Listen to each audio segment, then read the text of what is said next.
Alors maintenant, je vais demander à Laurent Nové-Josserand, qui piaffe d'impatience, de venir nous exposer l'article qu'il a choisi. Tu fais très pragmatique, hein, Laurent, hein, comme d'habitude. Merci Eric. Alors, en fait, ce n'est pas vraiment un article que je vais vous présenter, mais c'est une réflexion autour de travaux qui ont été faits à Santi sur un sujet qui est classique dans les pôles, voire banal, c'est les calcifications. Et en fait, la question, c'est de se dire, est-ce que les calcifications de la coiffe du rotateur, qui est une pathologie extrêmement fréquente, que tout le monde connaît, eh bien, est-ce qu'elles se comportent de la même façon en fonction de la localisation sur la coiffe? Alors, la coiffe des rotateurs, les principaux tendons sus-épineux, sous-épineux en arrière et sous-scapulaire en avant. Eh bien, les calcifications sont le plus souvent sur le sus-épineux, c'est un secret pour personne, mais il y a aussi une part qui sont sur le sous-épineux et très peu sur le sous-scapulaire où c'est assez anecdotique. Finalement, on va comparer un petit peu le comportement de ces calcifications ici du sus-épineux, ici du sous-épineux, vous voyez qu'elle est très loin en arrière, et pour voir s'il s'agit de la même chose ou pas. Alors, on va parler bien sûr du cycle naturel classique de la calcification, qui consiste à dire qu'elle mûrit, grossit, puis se résorbe et ensuite cicatrise. Et il y a une partie qui va nous intéresser, c'est la phase de résorption. Et en fait, on va se rendre compte que la résorption des calcifications du supraépineux, enfin du sus-épineux, est différente du sous-épineux. En effet, une calcification du sus-épineux, comme vous le voyez ici, elle est le plus souvent superficielle, ou pas loin en tout cas de la bourse sous-acromiale, parce qu'elle est distale sur un tendon qui est assez long. Donc le plus souvent, elle va s'évacuer dans la bourse, parce que c'est ce qu'il y a de plus près et ce qu'il y a de plus commun. Parfois, elle s'évacue à l'intérieur de l'os, ce qui donne des syndromes extrêmement douloureux et difficiles à traiter. Et exceptionnellement, elle peut s'évacuer à l'intérieur du muscle même après avoir migré le long du tendon et donner une réaction inflammatoire du muscle. Ça, c'est vraiment très très rare. Pour l'infraspinatus, le sous-épineux, on a aussi des résorptions intraosseuses, pareil, difficiles à traiter, difficiles à diagnostiquer parce que ça peut poser des questions de diagnostic différentiel. Et par contre, ce n'est pas rare que cette calcification s'évacue à l'intérieur du muscle, comme on le voit ici. On voit le trait calcique qui part dans le muscle. Ici, on retrouve du dépôt calcium qui est à l'intérieur du muscle, et ça génère alors une réaction inflammatoire du muscle qui disparaît. Et on a parfois des IRM comme ça, avec un muscle sous-épineux qui est ici, et qui a totalement disparu par rapport au sous-épineux sous-scapulaire. Alors ça, c'est une lésion grave pour l'épaule. On part d'une pathologie qui n'est pas forcément grave, mais là, on arrive à quelque chose de grave. Et puis, il y a certainement des résorptions bursales, mais on y reviendra. Alors, un autre sujet sur lequel on peut les comparer, c'est l'association rupture et calcification. Eh bien, il est très modéré pour le sus-épineux, entre 4 et 15%, avec une étude récente. Et par contre, beaucoup plus élevé dans le cas du sous-épineux, 68%. Alors, il y a une première étude, c'est là où je parle d'un article qui a été fait par Gilles Vache et qui a décrit en 2008 une nouvelle lésion. Alors, c'est toujours intéressant de décrire une nouvelle lésion en 2008. En fait, ce sont les lésions isolées du sous-épineux qui associent une rupture à la jonction musculo-tendineuse, un œdème et une disparition de ce muscle tardivement. Et puis plus récemment, là, on avait fait une étude où j'ai revu, moi, toutes mes lésions isolées du sous-épineux qui ont été opérées. Et on a recherché une marque de calcification, soit par des radios, soit par une histoire avérée et prouvée, soit par des dépôts calciques au moment de la chirurgie, soit par une histologie.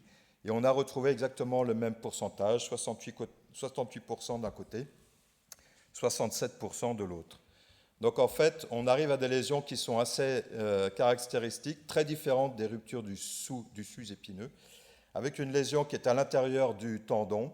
Et quand on l'aborde, il y a, vous voyez, c'est une absence de désinsertion, c'est une lésion qui est à l'intérieur du tendon, avec des dépôts calciques. Et ça donne des IRM comme ça, où on a le moignon tendineux qui est ici, qui est rétracté.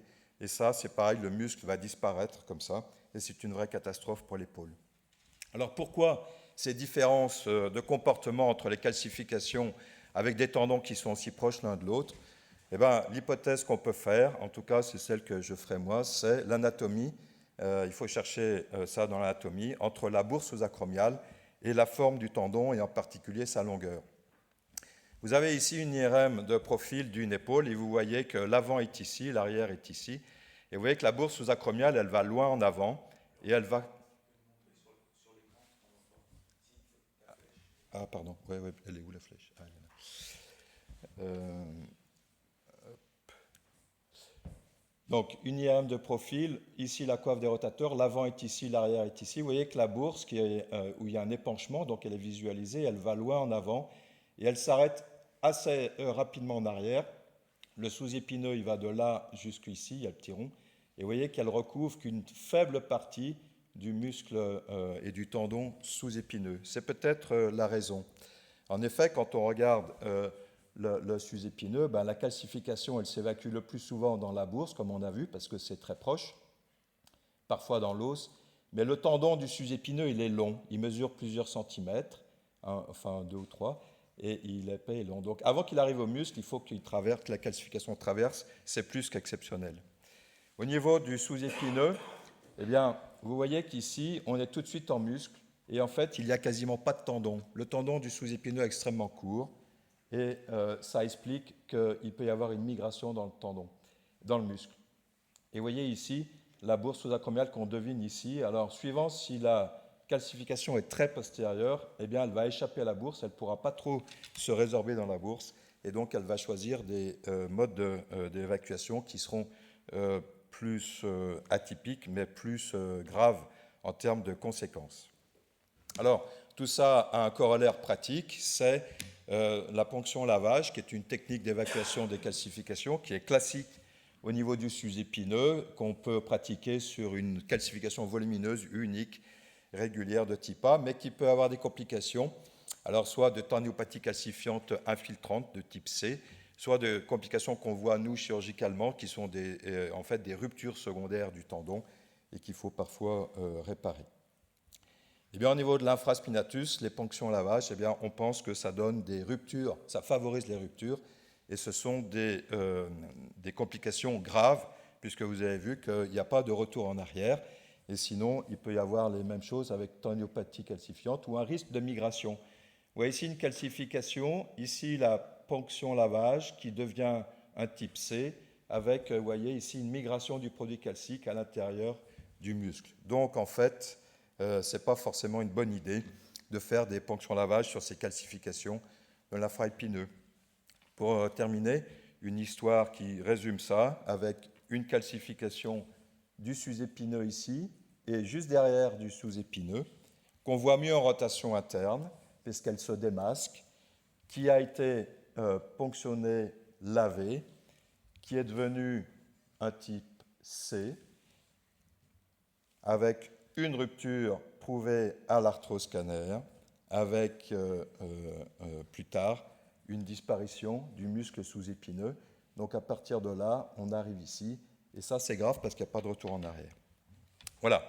En conclusion, je voudrais mettre l'accent sur les calcifications du sous-épineux, en disant qu'il y a un risque de résorption spontanée dans le muscle sous-épineux lui-même, avec un risque de rupture de la jonction musculo-tendino-musculaire, qui sont des lésions graves, gravissimes pour l'épaule, puisqu'il n'y a pas de retour en arrière possible. Donc, ce sont des calcifications qu'il faut surveiller de façon peut-être plus précise. Il faut absolument contre-indiquer tout geste agressif directement sur la calcification et peut-être aller un peu plus vite vers la chirurgie si on a des signes d'inquiétude par rapport à ça. Je vous remercie. Est-ce qu'il y a une question pour Laurent? Parce que la calcification de l'épaule, c'est quand même un sujet éminemment fréquent. Vous voyez, ce n'est pas toujours très, très banal. Est-ce qu'il y a une question sur le sujet? Non. Alors, je pense que tu as levé un warning, et en particulier sur ces ponctions-aspirations des calcifications de l'infra. Je pense que c'était important de le dire et merci d'avoir insisté dessus.